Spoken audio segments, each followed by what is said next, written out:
नमस्कार दोस्तों। आज हम आपको एक ऐसी कहानी सुनाने जा रहे हैं जो न सिर्फ प्रेरणा देती है बल्कि यह साबित करती है कि अगर आपके पास विजन हो, मेहनत हो और हौसला हो तो आप किसी भी कठिनाई को पार कर सकते हैं।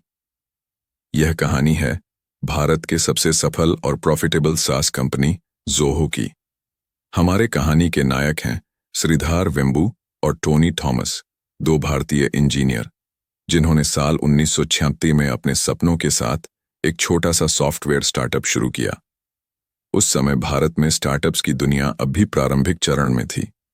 न तो कोई वेंचर कैपिटल था, न ही कोई आसान रास्ता। बस दो लोग, उनके विचार और उनके सपने। वे शुरू में एडवेंट नेट नाम से एक कंपनी चलाते थे। उनका लक्ष्य था इंटरनेट कंपनियों के लिए नेटवर्क मैनेजमेंट सॉफ्टवेयर बनाना। शुरुआती दिन आसान नहीं थे। छोटे छोटे चैलेंजेस, लिमिटेड रिसोर्सेज और दुनिया भर के बड़े कंपेटिटर्स के बीच अपनी जगह बनाना कठिन था। लेकिन श्रीधर और टोनी ने कभी हार नहीं मानी। उन्होंने अपनी टीम के साथ मिलकर लगातार मेहनत की। वे दिन रात कोडिंग, डिजाइनिंग और बिजनेस स्ट्रेटजी में लगे रहते थे। हर नया क्लाइंट एक अवसर था, हर प्रोजेक्ट एक चुनौती। साल 2000 के आसपास जब .com बबल आया तो एडवेंट नेट के कई क्लाइंट्स चले गए। कंपनी मुश्किल दौर से गुजर रही थी। बहुत से लोग सोचने लगे कि शायद अब यही अंत है। लेकिन श्रीधर वेम्बू ने हिम्मत नहीं हारी। उन्होंने सोचा कि सिर्फ क्लाइंट के लिए सॉफ्टवेयर बनाने से कुछ नहीं होगा। हमें अपने खुद के प्रोडक्ट्स बनाना होंगे जो दुनिया भर के बिजनेसेस यूज करें। यही विचार ज़ोहो की नींव बना। 2009 में एडवेंट नेट का नाम बदलकर रखा गया Zoho corporation.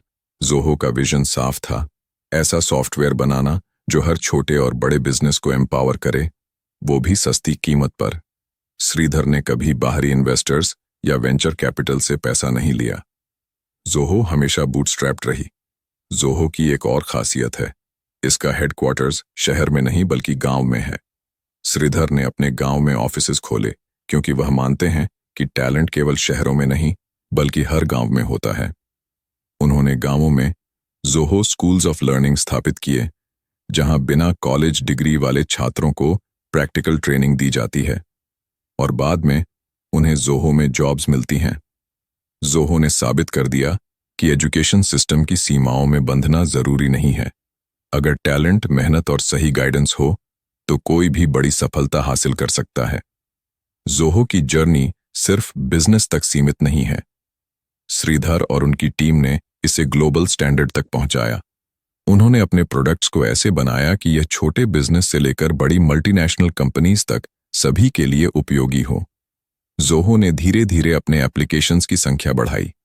CRM, books, projects, mail, people, inventory, हर डोमेन के लिए अलग टूल्स। ये सब हुआ इसलिए कि श्रीधर ने यूजर फोकस्ड डिजाइन पर जोर दिया।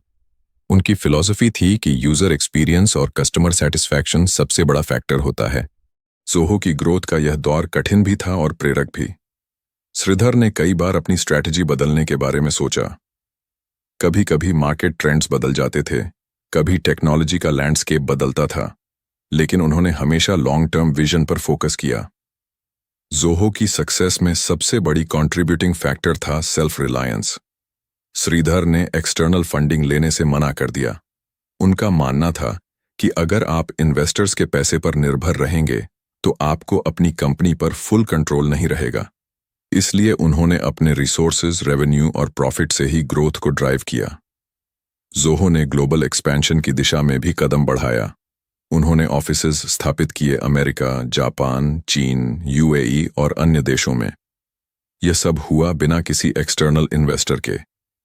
ज़ोहो की जर्नी हमें यह भी सिखाती है कि फेलियर टेम्पररी होता है। .com बबल के दौरान कंपनी नियरली कोलैप्स होने वाली थी, लेकिन श्रीधर और उनकी टीम ने पेशेंस रखा और अपने प्रोडक्ट्स पर फोकस किया। ज़ोहो का सक्सेस फॉर्मूला सिंपल लेकिन पावरफुल था। इनोवेटिव प्रोडक्ट्स, लॉयल एम्प्लॉयज और कस्टमर सेंट्रिक अप्रोच। श्रीधर हमेशा कहते हैं कि अगर आपका प्रोडक्ट जेन्युइनली वैल्यू प्रोवाइड करता है तो यूजर्स खुद आपके साथ जुड़ जाएंगे। ज़ोहो की कहानी सिर्फ एक कंपनी की कहानी नहीं है। यह साबित करती है कि दृष्टि, मेहनत और सही सोच से किसी भी चुनौती को पार किया जा सकता है। यह हमें इंस्पायर करती है कि हमें अपने सपनों के पीछे पूरी ताकत के साथ भागना चाहिए। जोहो की ग्रोथ स्टोरी में एक और पहलू है, एम्प्लॉई एम्पावरमेंट और रूरल डेवलपमेंट। श्रीधर ने अपने गांव और छोटे टाउन्स में ऑफिसेज खोले, जिससे लोकल टैलेंट को अपॉर्चुनिटी मिली। उन्होंने प्रैक्टिकल ट्रेनिंग प्रोग्राम्स चलाए और अपने एम्प्लॉयज को लगातार स्किल डेवलपमेंट का मौका दिया। यह फिलॉसफी जोहो को बाकी कंपनीज से अलग बनाती है। श्रीधर का मानना है कि टैलेंट सिर्फ टॉप यूनिवर्सिटीज से नहीं आता, बल्कि मेहनत, डेडिकेशन और लर्निंग एटीट्यूड वाले हर व्यक्ति से आता है।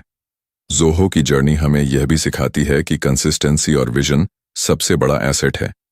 कई स्टार्टअप्स फंडिंग और हाइप के चलते जल्दी ग्रोथ के चक्कर में फेल हो जाते हैं, लेकिन जोहो ने लॉन्ग टर्म प्लानिंग और स्टेडी ग्रोथ के साथ सफलता हासिल की। जोहो के प्रोडक्ट्स आज ग्लोबल स्केल पर कंपीट करते हैं। CRM, बुक्स, प्रोजेक्ट्स और बाकी टूल्स आज दुनिया भर में मिलियंस ऑफ यूजर्स द्वारा इस्तेमाल किए जाते हैं। जोहो ने साबित किया कि इंडिया से भी वर्ल्ड क्लास सॉफ्टवेयर कंपनी बनाई जा सकती है। जोहो की जर्नी सिर्फ बिजनेस तक सीमित नहीं है, ये एक माइंडसेट को रिप्रेजेंट करती है, सेल्फ रिलायंस, एम्पावरमेंट और विजन ड्रिवन ग्रोथ।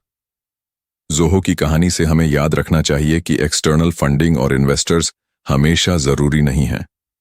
अगर आपके पास विजन, क्रिएटिविटी और हार्डवर्क है, तो आप अपने दम पर भी एक्स्ट्रॉर्डिनरी सक्सेस हासिल कर सकते हैं। जोहो की जर्नी का अगला चरण था प्रोडक्ट डाइवर्सिफिकेशन। श्रीधर और उनकी टीम ने देखा कि सिर्फ एक प्रोडक्ट पर निर्भर रहना रिस्की है, इसलिए उन्होंने अलग अलग डोमेन्स में एप्स डेवलप करना शुरू किया। CRM, books, projects, mail, people, inventory और भी कई टूल्स। हर प्रोडक्ट में एम्फेसिस था यूजर एक्सपीरियंस और कस्टमर सेटिस्फैक्शन पर। जोहो ने हर प्रोडक्ट को मेटिकुलसली डिजाइन किया। यह केवल सॉफ्टवेयर नहीं था, बल्कि सॉल्यूशंस थे जो बिजनेसेस की रियल लाइफ प्रॉब्लम्स सॉल्व करते थे। श्रीधर कहते हैं कि अगर आपका प्रोडक्ट जेन्युइन वैल्यू देता है, तो यूजर खुद आपके साथ जुड़ेगा। यही सोच जोहो को ग्लोबल लेवल पर खड़ा करने में मदद मिली। जोहो की नेक्स्ट बड़ी चैलेंज थी ग्लोबल एक्सपेंशन। श्रीधर ने कभी ऐसा नहीं सोचा कि इंडिया में ही सब कुछ सीमित रहना चाहिए। उन्होंने ऑफिसेज खोले अमेरिका, जापान, चीन, UAE और कई और देशों में। शुरुआती दिनों में यह काफी मुश्किल था। कल्चरल डिफरेंसेस, मार्केट कंपटीशन और रिसोर्स लिमिटेशंस हर जगह ऑब्स्टिकल्स थे, लेकिन श्रीधर और उनकी टीम ने पेशेंस और इनोवेशन से इन चैलेंजेस को ओवरकम किया। जोहो की ग्रोथ का सीक्रेट था एम्प्लॉई एम्पावरमेंट और टैलेंट नर्चरिंग। श्रीधर ने जोहो स्कूल्स ऑफ लर्निंग स्थापित किए, जहां बिना फॉर्मल एजुकेशन वाले स्टूडेंट्स को फ्री ट्रेनिंग दी जाती थी। उनके एम्प्लॉयज को हमेशा स्किल डेवलपमेंट का मौका मिलता रहा। गांव और छोटे टाउन से टैलेंट को उठाकर ग्लोबल स्केल पर अपॉर्चुनिटीज देना जोहो की सबसे बड़ी अचीवमेंट में से एक है। जोहो का कल्चर भी यूनिक है। यहाँ हायरार्की कम और कोलैबोरेशन ज्यादा है। श्रीधर मानते हैं कि क्रिएटिविटी और इनोवेशन तभी आती है जब एम्प्लॉयज को फ्रीडम और रिस्पॉन्सिबिलिटी दोनों मिले। यही अप्रोच जोहो को इनोवेटिव सॉल्यूशंस देने में मदद करती है। जोहो की ग्लोबल रिकॉग्निशन भी लगातार बढ़ती रही। उनके CRM और अन्य ऐप्स आज सेल्सफोर्स जैसी बड़ी कंपनीज के साथ compete करते हैं। यह सिर्फ सॉफ्टवेयर एक्सेलेंस की वजह से नहीं, बल्कि कस्टमर सेंट्रिक अप्रोच, अफोर्डेबिलिटी और कंसिस्टेंट परफॉर्मेंस की वजह से भी है। जोहो ने साबित किया कि प्रॉफिटेबिलिटी और ग्रोथ दोनों साथ साथ पॉसिबल हैं। श्रीधर ने कभी एक्सटर्नल फंडिंग नहीं ली, सब कुछ बूटस्ट्रैप्ड था। यह फिलॉसफी हर एंटरप्रेन्योर को याद रखनी चाहिए। अगर आप अपनी रिसोर्सेज पर भरोसा रखें और लगातार इंप्रूवमेंट करें, तो एक्स्ट्रॉर्डिनरी सक्सेस हासिल कर सकते हैं। जोहो की जर्नी में फेलियर्स भी आए। नए मार्केट्स में फेलियर्स, प्रोडक्ट रीडिजाइंस, क्लाइंट लॉसेस, लेकिन श्रीधर और उनकी टीम ने कभी गिव अप नहीं किया। उन्होंने हर फेलियर से सीख लेकर आगे बढ़ा। यही रेजिलियंस जोहो को दुनिया की टॉप SaaS कंपनीज में शामिल करता है। जोहो की विजनरी लीडरशिप ने कंपनी को सिर्फ फाइनेंशियल सक्सेस तक सीमित नहीं रखा, यह सोशल इम्पैक्ट, रूरल एम्पावरमेंट और एजुकेशन तक फैला। श्रीधर का मंत्र है, think globally, act locally, empower talent everywhere.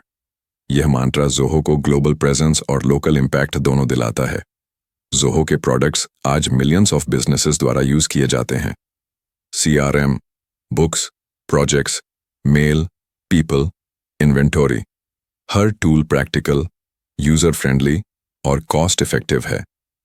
यह फिलॉसफी कि यूजर्स के प्रॉब्लम सॉल्व करें जोहो को ग्लोबली यूनिक बनाती है। जोहो की कहानी हमें यह सिखाती है कि विजन, हार्ड वर्क और इनोवेशन सबसे बड़ा एसेट है।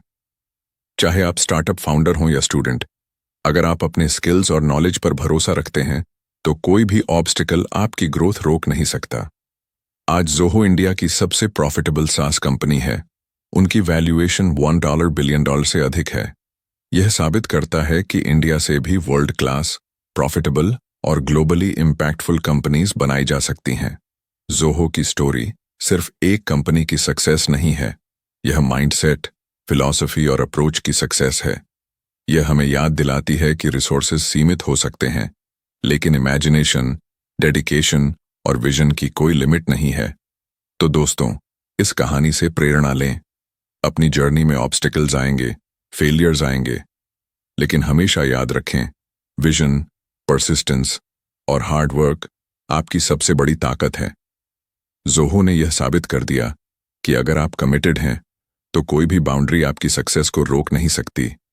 दोस्तों, अगर आपको यह कहानी प्रेरक लगी तो इसे शेयर करें, लाइक करें और सब्सक्राइब करें ऐसे मोटिवेशनल स्टोरीज के लिए। याद रखें, आपकी जर्नी भी एक्स्ट्रॉर्डिनरी हो सकती है। बस हौसला, विजन और मेहनत चाहिए।